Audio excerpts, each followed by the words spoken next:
Go ahead, Sister Merlin. You can unmute yourself. Uh, Thank you, Lord Jesus, Heavenly Father, God the Father, Holy Spirit. We come in our holy presence, Lord. Thank you, Lord, for we are so blessed and privileged to come in your presence. We all are gathered here, O Lord, to hear your word, your teachings to our brother Vincent.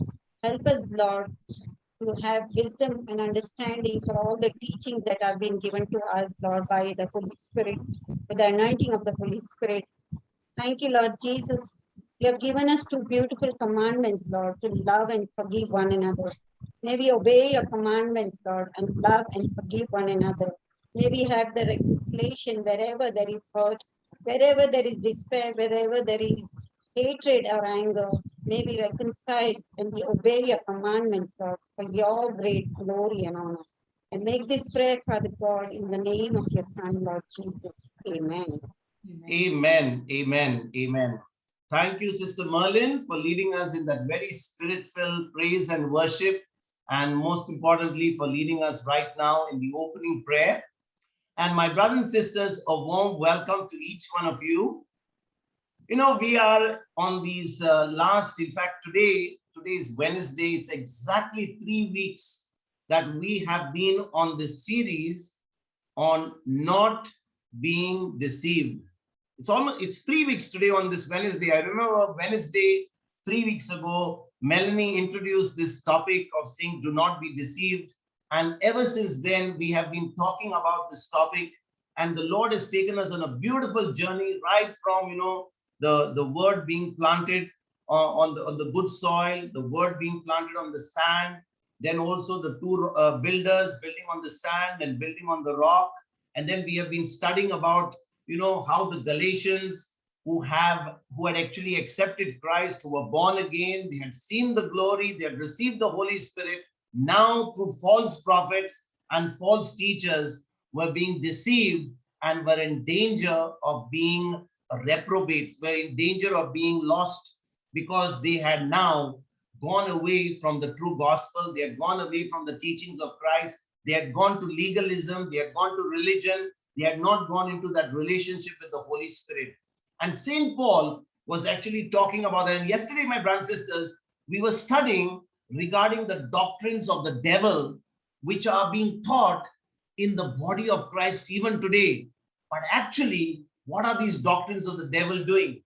The doctrines of the devil, they are actually deceiving the people and leading them along with the false prophets straight to the pits of hell.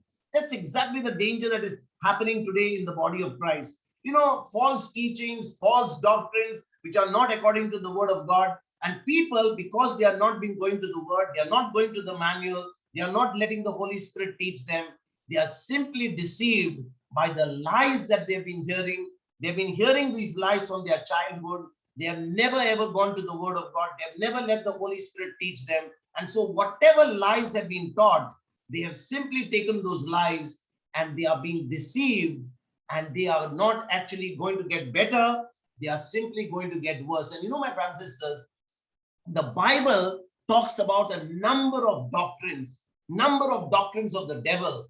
But in 1 Timothy chapter 4, verses 1 to 3, that's what we are going to study. We are going to go on today. In 1 Timothy chapter 4, verses 1 to 3, St. Paul, he mentioned about two doctrines of the devil. Just look at this verse number 1. Now the Spirit speaketh expressly that in the latter times some shall depart from the faith. Some shall depart from the faith. That means these are the people who were saved. These are the people who accepted Christ. These are the people who were born again. These are the people who had the Holy Spirit in them. But it says the Spirit during the end times, the times when it is time for Jesus to return again, which we are right now. What it says, they shall depart from the faith, giving heed to seducing spirits and doctrines of the devil. My sister and brother, there are two things involved, and we have studied that in detail. I do hope you're going back to your notes and you're listening to these talks again, because I don't want to repeat them.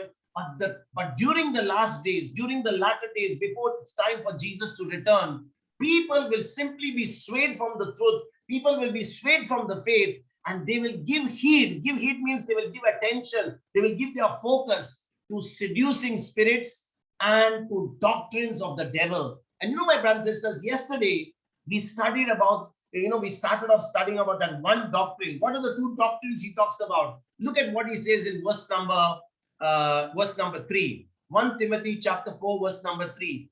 Forbidding to marry and commanding to abstain. Can we go, Voletta, back to 1 Timothy chapter 4, verse number 3? 1 Timothy chapter 4, verse number 3. Can you read that, please? Forbidding to marry and commanding to abstain from meats, which God hath created to be received with thanksgiving of them which believe and know the truth. Forbidding to marry and commanding to abstain from meats. So, my sisters and brothers, the Bible talks about a lot of these false doctrines, talks about a lot about these doctrines of the devil. But in 1 Timothy chapter 4, verse number 3, Saint Paul has mentioned about two such doctrines of the devil. First one is forbidding to marry. This is a doctrine of the devil. This is not coming from God. We already saw that yesterday. In fact, we were studying yesterday, my brothers and sisters, about, Genesis chapter 2, verse number 18. There we saw that God said, it's not good for man to be alone. So we have studied those things yesterday. Then again, we studied in detail from Matthew chapter 19, verses, I believe it's from verses 8 onwards, right up to verse number 11, I believe. That's what we studied yesterday in Matthew chapter 19, that this is all that God has actually chosen marriage. He has not stopped anyone from getting married. That grace is only given to a few people.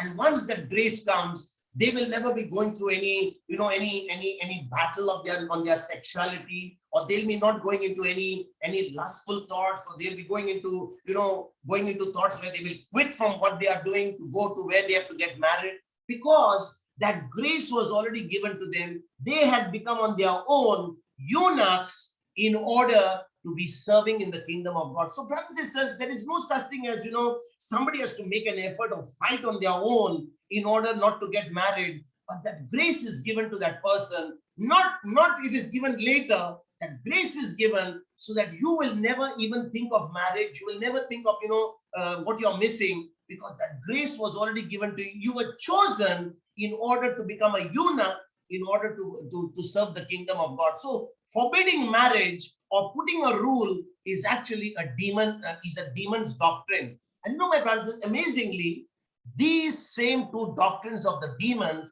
are still taught and observed in the body of Christ. You'll be shocked to know that these doctrines of the devil are still being taught. They're still being practiced in the body of Christ even today. And yesterday we studied one of them, which I just talked to you about, forbidding to marry.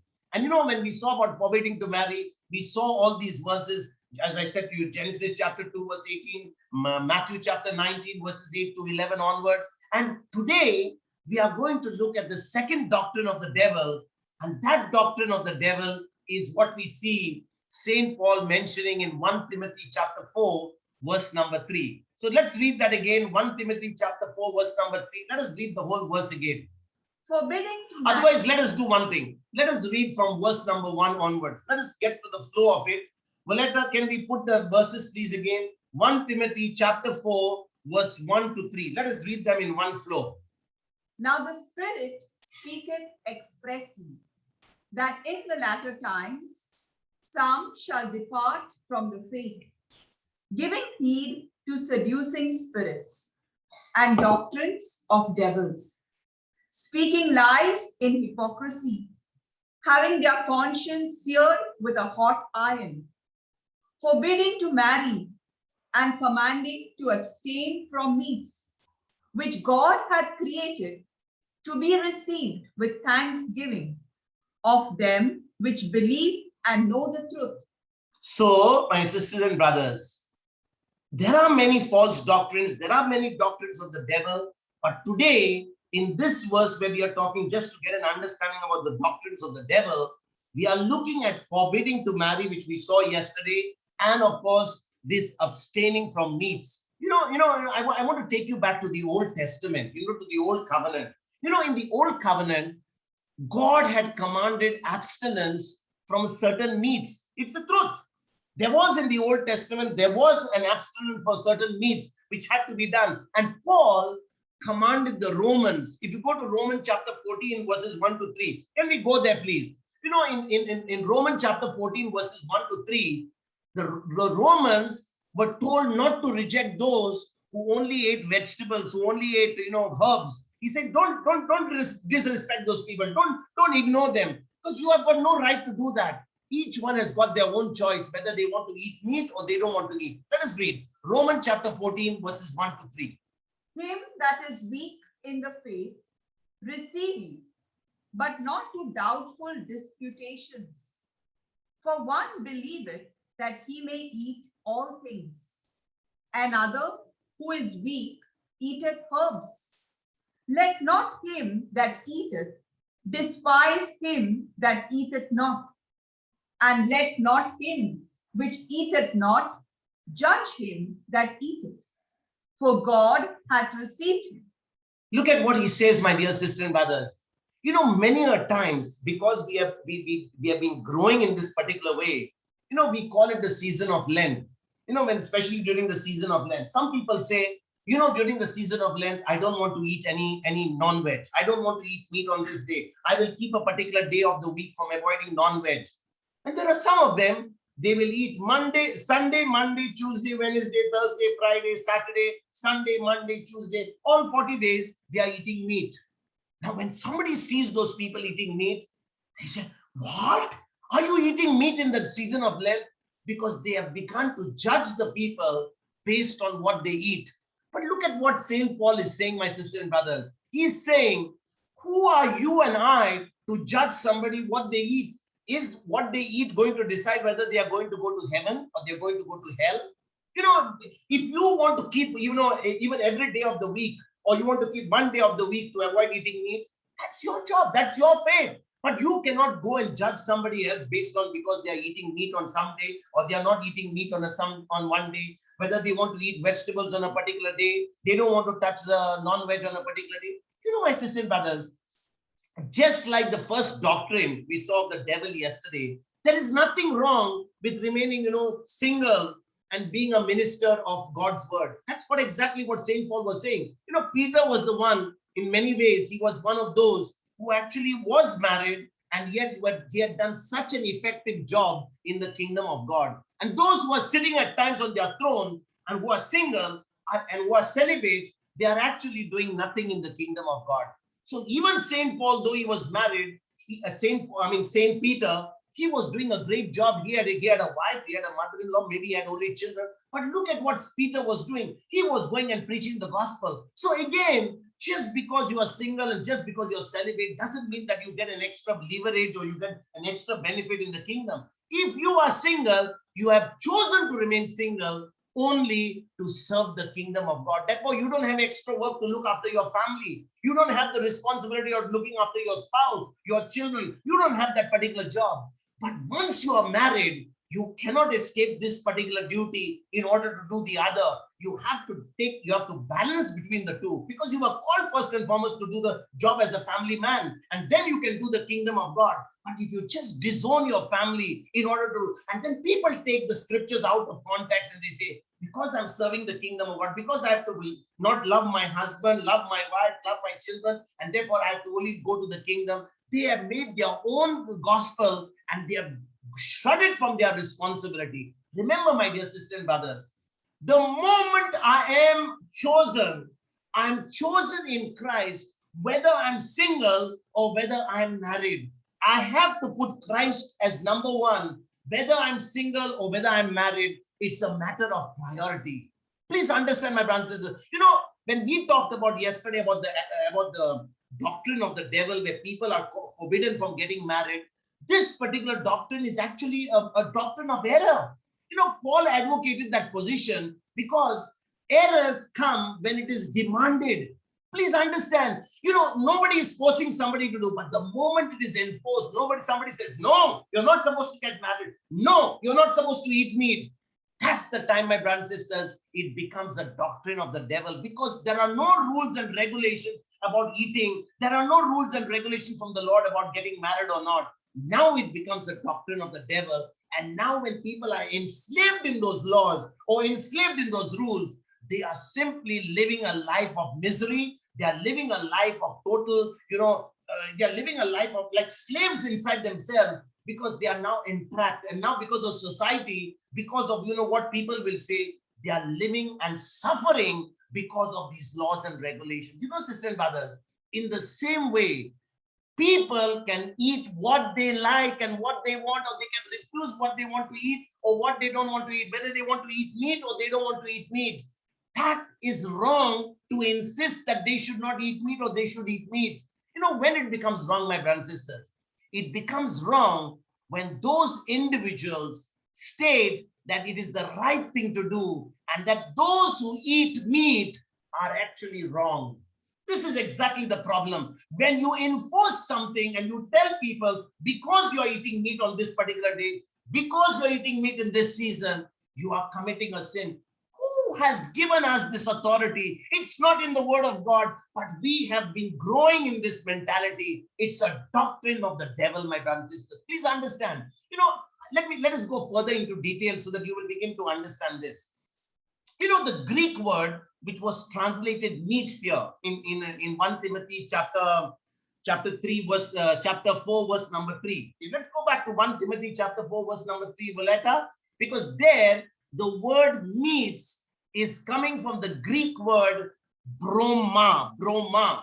That's the Greek word for the word meats. And my sisters and brothers, this word broma, it says to abstain from meats. It's coming from the Greek word broma. So the word broma simply means food. It simply means food, but specifically it means articles allowed or forbidden by the Jewish law. You must understand that the Bible was actually was translated into Greek, and then there were so many words that were put there, which when we understand the meaning of those words, it gives us a clarity of what exactly the context was, because people were living during the time of Moses. They were living in the law, and they had to be taken out of that law mentality and brought into the covenant of grace. So the word broma is simply talking about what was allowed or what was forbidden by the Jewish law. So this is the part, my brothers and sisters, referring to the meats of the Old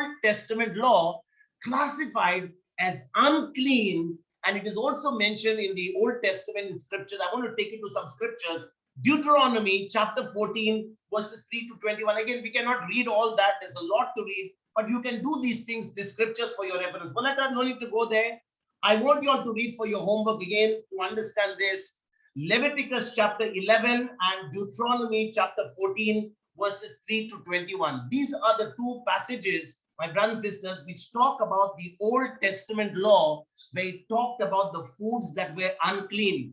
So these were prescribed in the Old Testament law, which was saying that these are the type of meats, like for example, swine food. You are not allowed to eat swine food. Even the Jews were not allowed to, look after swine. And what did Jesus do? When that man who was possessed by a demon, what happened in Mark chapter 4? The man was possessed by a demon.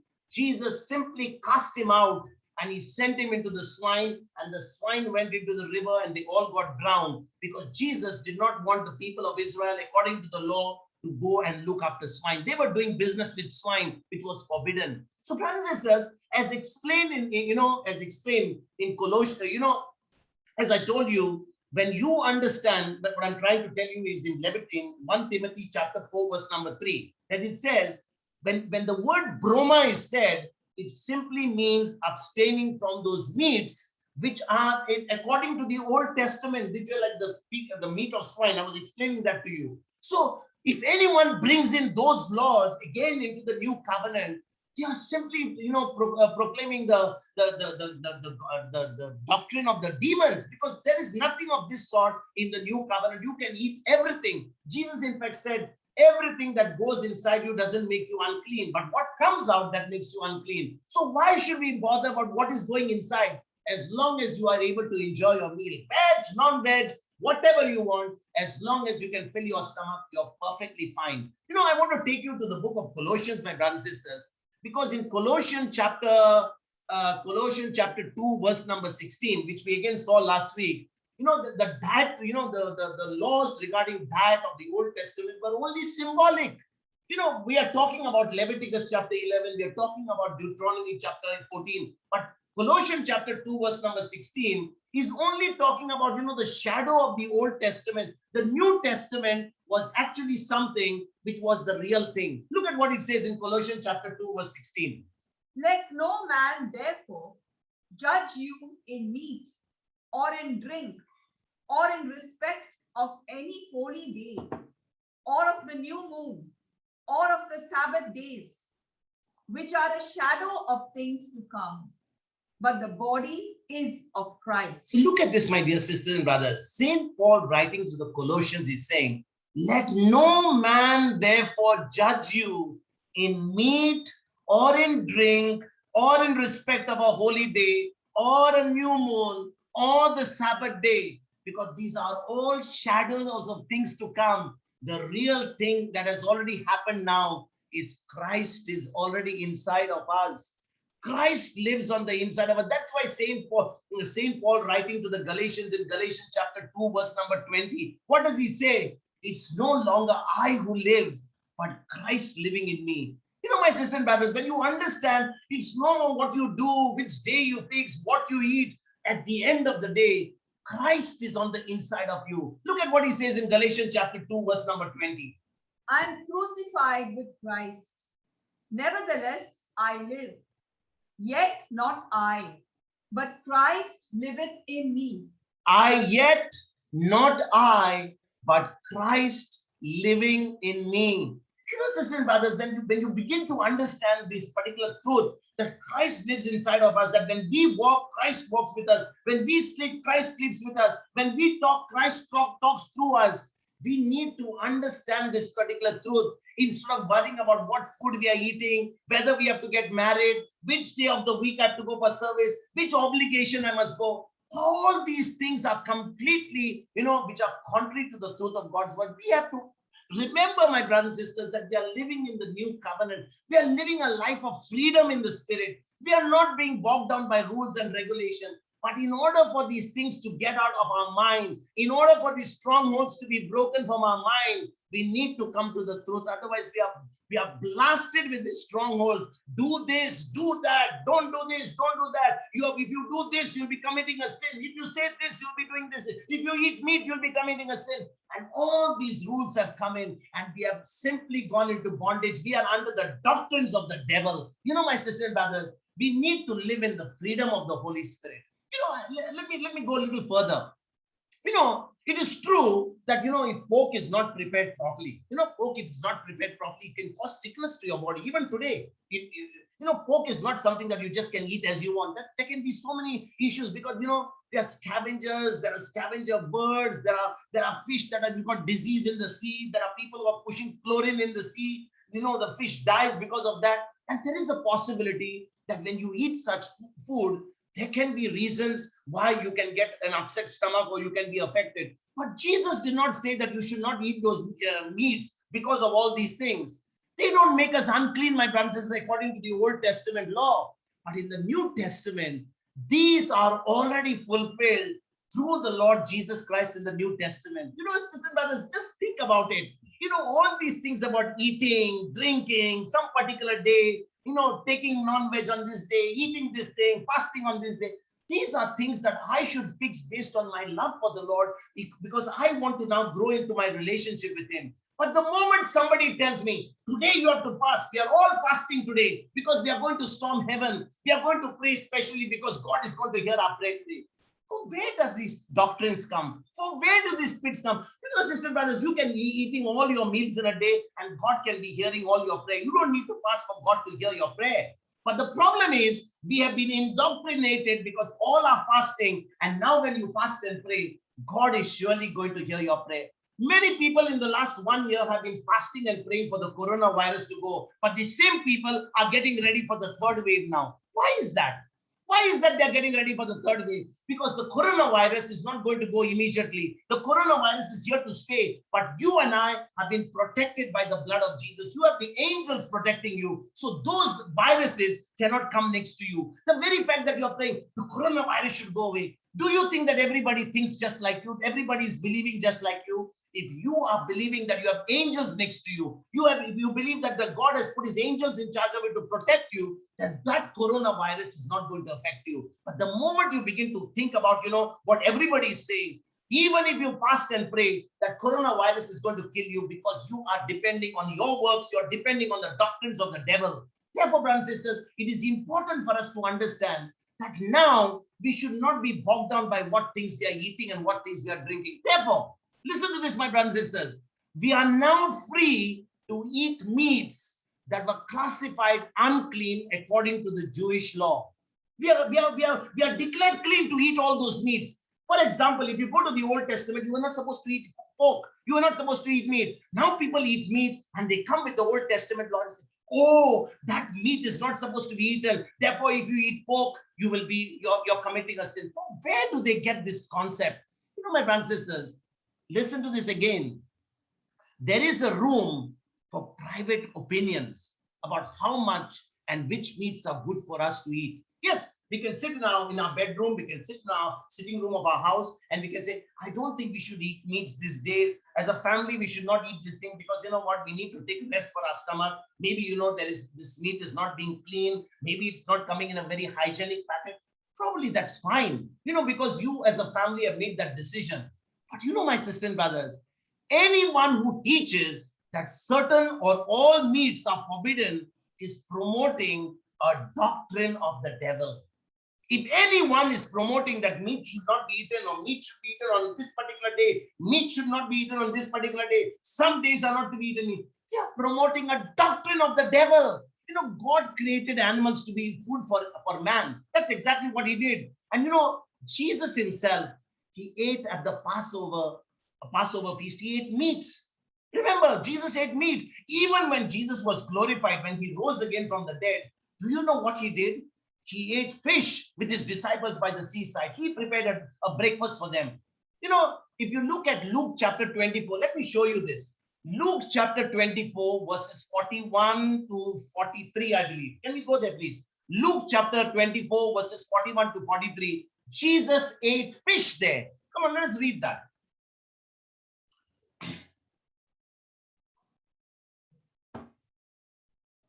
Luke chapter 24, 41 to 43.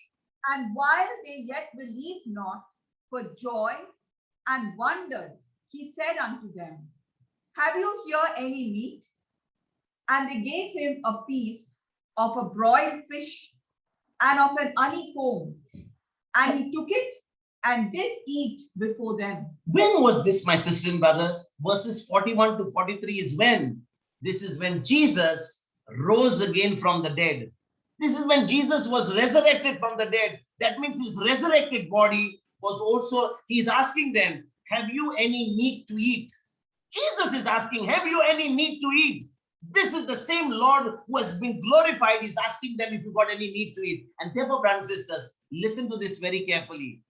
Those who maintain that eating meat is wrong, setting rules about, what to eat, when to eat, how to eat, which day to eat, and which day not to eat, are simply not taking into account the example of our Lord Jesus Christ, because he himself has declared all these things to be eaten. And my brothers, because we have grown up with this particular mindset, we have been indoctrinated with the lies all these years, we simply begin to feel guilty when we want to eat meat on a particular day, and then we say, oh, this is the season of Lent. Oh, this is the day we should not be eating. Oh, this is the day somebody has told us that we should be fasting from meat. And that's why we have simply, been imposed on something. And now when we feel that urge to eat, we are simply getting ourselves into guilty feeling. So let's come back to what St. Paul was speaking concerning a reprobate. Because all this teaching that we have gone to 1 Timothy is all to study about the reprobate, which he spoke about in Romans chapter 1, verse number 28. Let us go there.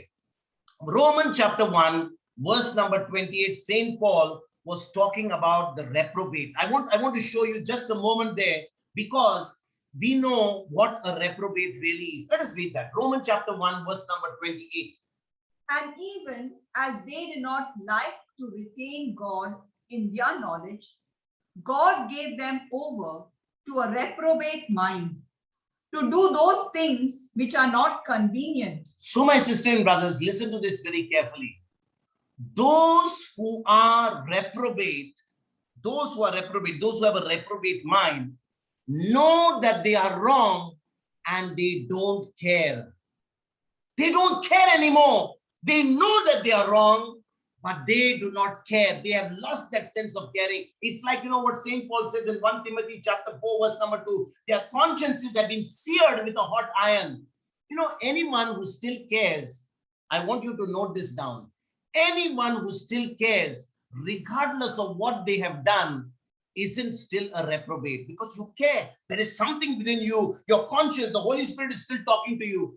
This is exactly what Jesus said in John chapter 6, verse number 44. I want to show you that.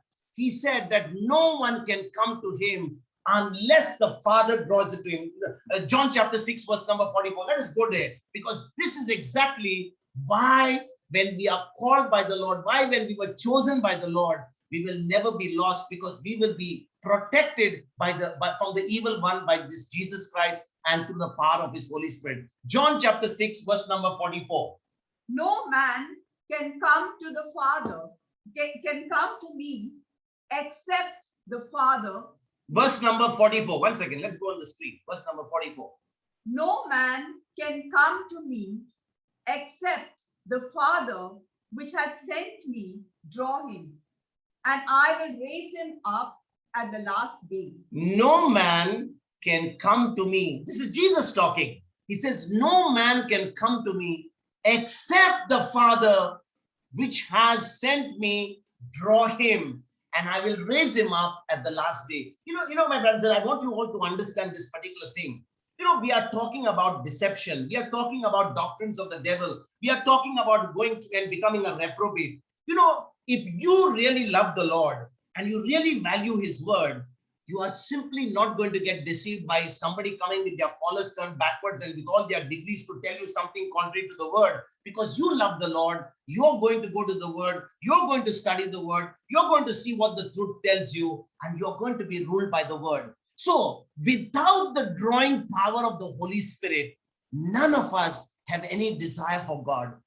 That's exactly what Jesus is saying. Unless the Father draws them to me, nobody can come to me, which means the Holy Spirit is the one that has to give us a desire for God. My brothers and sisters, I want to go a little deeper into this. Those who are reprobate, which I'm talking about in Romans chapter 1, verse 28, those who are reprobate are people who don't like God. They don't like God. They don't like the knowledge of the Lord, which is trying to impart to them. So what he does, he just leaves them alone to live as they want to live their lives without any conscience. That's exactly what the Lord does. When somebody loves the Lord, they will be sensitive to what the Lord is saying. They'll be sensitive to the voice of the Holy Spirit, because the Holy Spirit is still convicting them. The Holy Spirit is still drawing them to the love of God. He's still drawing them to the word of God. He's still telling them, listen, Jesus has died for you. He wants to raise you up on the last day. He wants you to live a life which is called according to his calling. But the moment you are not going to care about the word of God, the moment you're just going to ignore the word of God, you're only going to come to a Bible class. Every day you're going to come and just listen to the word. You're never going to put it into practice. Such a person eventually will come to Bible class, will come to hundreds of retreats. But this person by now is simply a reprobate, because they have stopped hearing the word. They have stopped, doing what the word says. They are simply coming and hearing. Nothing is getting registered. No change is taking place in their life. They are just going about their life. Come, go. It's just become like, a ritual. Just come and go. And therefore, brothers and sisters, what God does to such people, he just leaves them alone. He lets them live their life as they please without any conscience.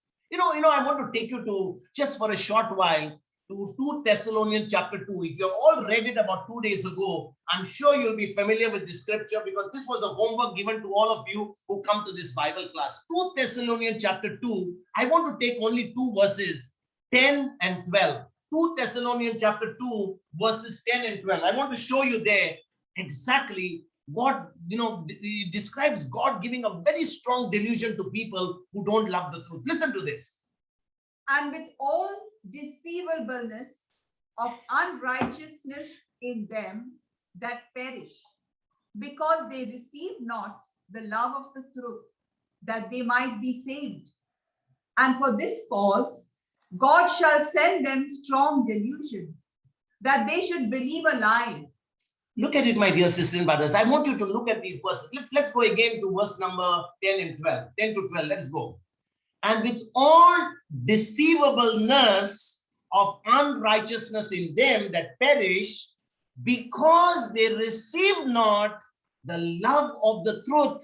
What is the love of the truth? The love of the God's word is truth. So they do not receive the truth with love. They simply came, they simply heard, and they went away. They did not do anything what the truth told them. And that's therefore what the word of God tells us.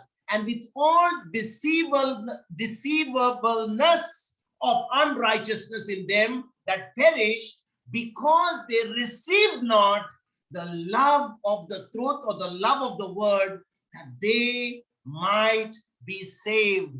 And for this cause, God shall send them strong delusion that they should believe a lie. You know, my sisters and brothers, you can go to so many Bible classes. You can listen to a host of preachers. You can have the best preacher in the world preach to you. But if you are not going to do the word, you are simply going to hear the word and you're never going to put it into practice, God is going to send a strong delusion to you and you will simply believe the lie. You will listen to all this, but even if somebody comes with the lie, you will believe the lie for the simple reason the truth has not set in. You have never done the truth. You just come to the word just for your own convenience. When it is convenient, you will come to hear the word of God. But as such, you are not going to do the word because you are not interested in the word. And therefore, brothers and sisters, the word tells us very strongly in 2 Thessalonians chapter 2, verse number 11, for this cause, God shall send them strong delusion. What is a delusion? You know, if you understand what is a delusion,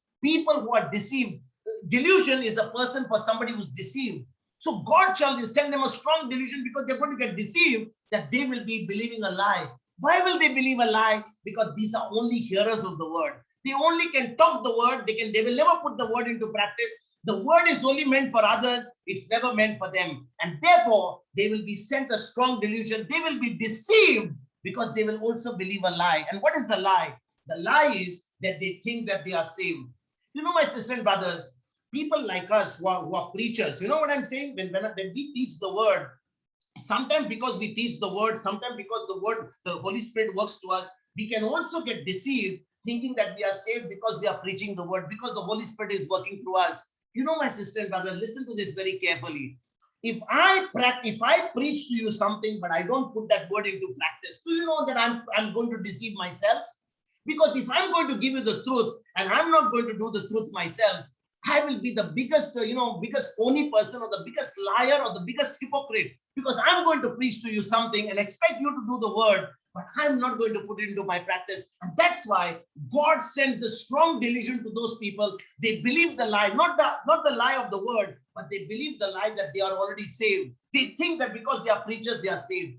Brothers and sisters, it doesn't work that way. It doesn't work that way. You must remember, whether you are preaching or whether you are hearing, the first thing that we need to learn is to be a doer of the word, not just a hearer of the word. That's why the words that we read, that's why I do hope, my sisters and brothers, when you're given a homework to do, you're given an assignment to do, I hope you have gone through 2 Thessalonians chapter 2, which was given 2 days ago, because today when we are referring to these two verses, I'm sure you are able to understand this, because this was given to you as an assignment 2 days ago while we were talking about deception. And I hope you all are taking your homework very seriously. Otherwise, you are simply being deceived. You will never be able to be set free. You know, my brothers, why was this done?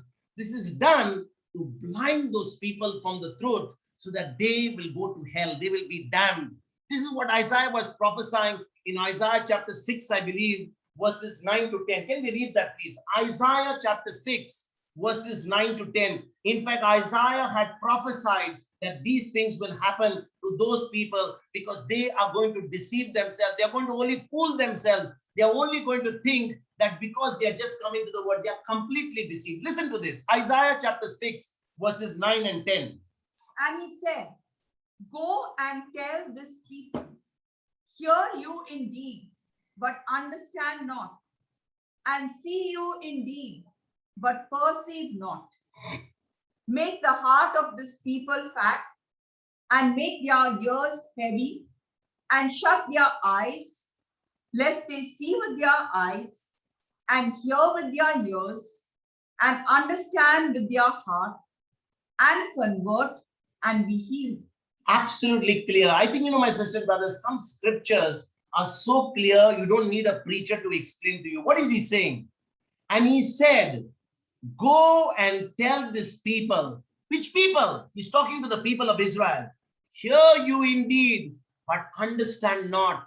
And see you indeed, but perceive not. Who is he talking about? He's talking about the people of the Old Testament. He's talking to people even today who are still not born again, people who have not received the Holy Spirit, people who cannot understand spiritual truths because they've never accepted Christ. And even after accepting Christ, even after seeing the glory, they have gone to legalism, they have gone back to religion.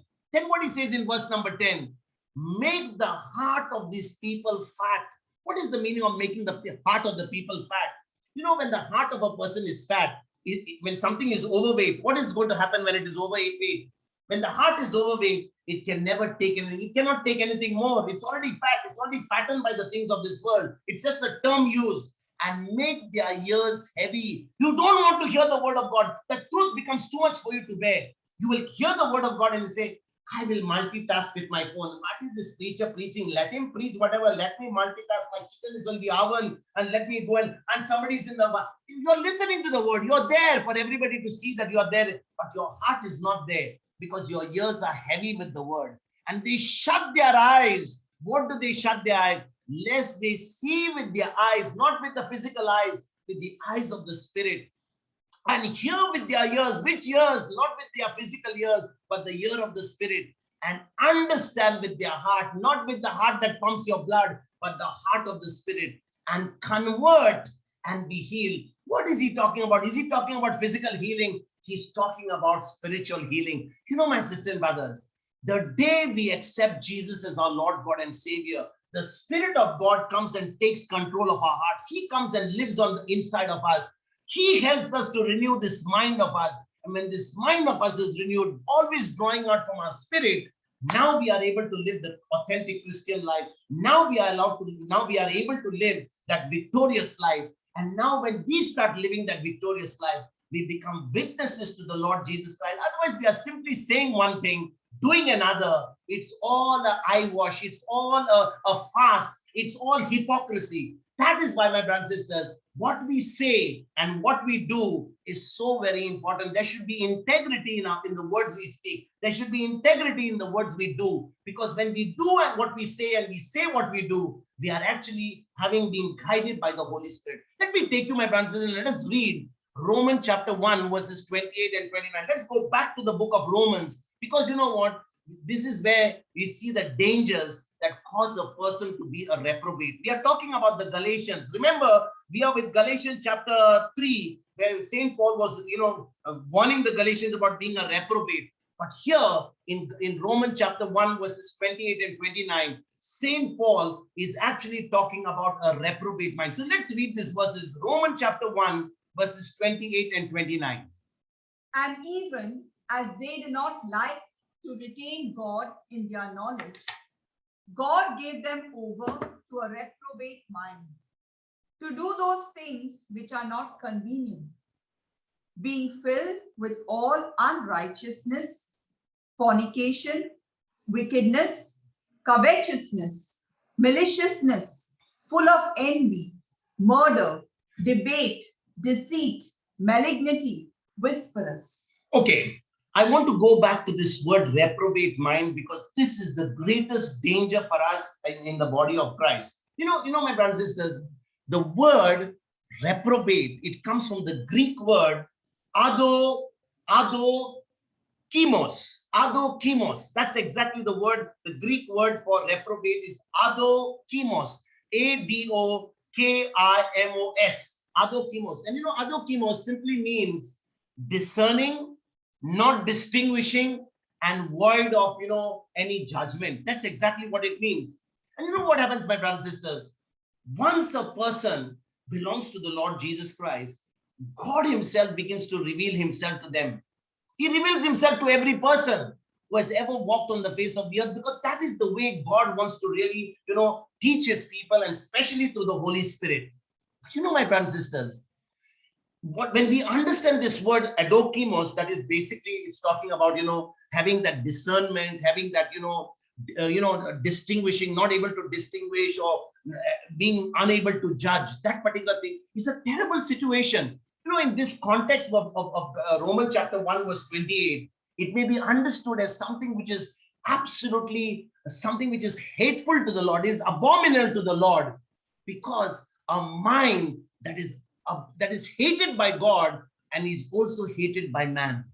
A reprobate person is a person that nobody can even trust, because they are people who will say one thing, but they will do another. You think about it, my brothers and sisters. Look at the way you interact with people today. They will tell you, I'm going to come to your class I'm going to see you for this meeting at 10 o'clock. And you go, you stay there at 10 o'clock. They don't show up at 10. You wait till 10:30. At 10:45, they will call you. I'm just in the bathroom taking a shower, and I will see you after 1 hour. Absolutely reprobate mind, because they don't have that responsibility. They don't even think about it. I'm not saying this to you as one example. I'm talking about people who just don't have any meaning for their words. They say something, but they do something another. You will find that this is a pattern. I'm not just talking about just because somebody told you at 10 o'clock and they said at 10:45 they called you and they remembered. What possible they could have forgotten. But when it becomes a consistent pattern, you know what happens, my sisters and brothers? Such people are a bore. People hate to deal with such people, because they are people of no integrity. They will say one thing, they will do another.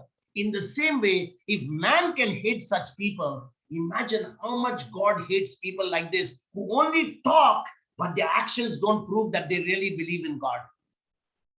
Their actions really go to prove that they only know a lot of knowledge in their head. Their brains are filled with a lot of stuff, but it has never reached the heart. That's why, my brothers and sisters, the greatest distance is not from New York to London. The greatest distance is from the mind to the heart.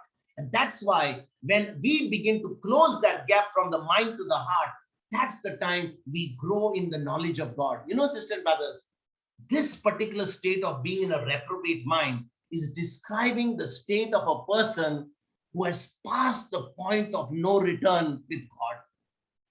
This person who's a reprobate is talking about a person who has passed the point of no return to the Lord. That's a very dangerous situation. Brothers and sisters, in this context of Romans chapter 1 verse 28, God has revealed himself to every person who has ever walked the face of this earth. And there comes a point when the Holy Spirit will not strive with man any longer. He will stop talking to that person. And when that thing happens, my sisters and brothers, that individual is hopelessly damned, because people cannot come to the Father except through the Holy Spirit. I already mentioned to you in John chapter 6 verse 44 earlier. Remember, these are people who are living corpses. They are dead people. They are actually breathing. They will get up in the morning. They will have their breakfast. They will go out for a walk. They will have their lunch. They will go to the groceries. They will have their dinner. They will even probably come to Bible class. But they are living corpses. Why? They are breathing, but they are spiritually dead. They are spiritually dead. They are only occupying space. That is the truth, my brothers and sisters. And that is the reality of a reprobate. A reprobate has lost complete contact with God. They are simply going through the motions of life. And therefore, brothers and sisters, reprobate people are people whom God has abandoned, and there is no hope of salvation for such people. It's a very dangerous situation. I pray that none of us have reached that stage where we begin to hate God's word. We begin to hate this word that we can't even bear to hear it for 1 hour. We are multitasking so that we can't, bear what the truth is being told to us. When you reach that stage, that is an indication that you are heading towards being a reprobate. My brothers and sisters, when you have the Spirit of God and the word of God is being preached, you will keep aside everything. Just like that baby when it is hungry, when it wants its mother's milk, It will cry its lungs out till that baby is fed. In the same way, when we have the Spirit of God, you are not going to stay quiet until that word that you're hearing is going to feed your soul, and that's going to help you grow up. Sisters and brothers, Paul, applied this term to Christians who had renounced their faith in Christ. I don't want to go through all the scriptures. I've already gone through this in the last few days, but I want to say to you, some people may fear that they are reprobate. As I'm speaking to you right now, some people may think, am I a reprobate? Am I not a reprobate? Because of some sin or some blasphemy that they have committed. Some people say, when you do a blasphemy against the Holy Spirit, maybe I'm a reprobate. That's what Jesus had said in Matthew chapter 12, verse 31. Can we go there, please? I want to just take it for a second. In Matthew chapter 12, verse 31, Jesus was talking about the blasphemy against the Holy Spirit. Sometimes people think that they have blasphemed the Holy Spirit. They are already reprobate. I want to help you there. Don't you ever think that you are already a reprobate. Let us just go and see that. Matthew chapter 12, verse number 31. Wherefore I say unto you, all manner of sin and blasphemy shall be forgiven unto men. But the blasphemy against the Holy Ghost shall not be forgiven unto men. Now, sisters and brothers, many times people read this verse number 31 from Matthew chapter 12, and they think that they could have probably committed some blasphemy. They could have, probably God was not going to forgive them. They're somehow feeling like that. And as a result, they think that, they are already reprobate. But these verses describe reprobate people who are past feeling any remorse or any conviction. That's a person who's a reprobate. So if people are repentant over some terrible sin, then that is a proof that the Holy Spirit is still, bringing them or drawing them, and they are not reprobate yet. Because reprobate people don't care. They care a damn. You hear the gospel from the preacher of the world. You can hear the best preacher in the world preach to them. They will be convicted. But a person who's a reprobate, they simply don't care. They will write down all the notes. They will take down all the terms. They will sit all the scriptures. They will have a library of scripture. They will have all the books with them. But they don't care because they don't want to do what the word says. So that's a dangerous situation of a reprobate. So brothers and sisters, tomorrow when we come back, we'll revisit Galatians chapter 3, verses 1 to 5. Because we have still not gone to verse number 5 yet. But I want to end today's session by going back to Galatians chapter 3, verses 1 to 5. Let us read that so that when we come back tomorrow, we are going to go further into detail with verse number 5. We have been dealing with, as an introduction to verse number 5. So, Boletta, let's go to Galatians chapter 3 and let us end today's session by reading Galatians chapter 3, verses 1 to 5. Because tomorrow when we come back, we are going to go and revisit Galatians chapter 3, verse number 5. All that we have studied so far has been just an introduction to Galatians chapter 3, verse 5. So let us end today's session and read Galatians 3, 1 to 5. O foolish Galatians, who hath bewitched you that you should not obey the truth, before whose eyes Jesus Christ had been evidently set forth, crucified among you? This only would I learn of you. Received ye the Spirit by the works of the law, or by the hearing of faith? Are you so foolish? Having begun in the Spirit, are you now made perfect by the flesh? Have you suffered so many things in vain, if it be yet in vain? He therefore that ministereth to you the Spirit, and worketh miracles among you, doth he by the works of the law, or by the hearing of faith? He therefore that ministers to you the Spirit and works miracles among you, does he it by the works of the law or by the hearing of faith? Brothers and sisters, when we come back tomorrow, let us dwell on this verse. Let us get deeper into this verse and let us see whether we are really there, whether we are really operating in the Spirit, or are we still according to the law? Are we still operating according to the flesh? Are we still in legalism? Are we still according to, rules and regulation? Or is the Spirit of God leading us? Sister Merlin, can you do the closing prayer, please?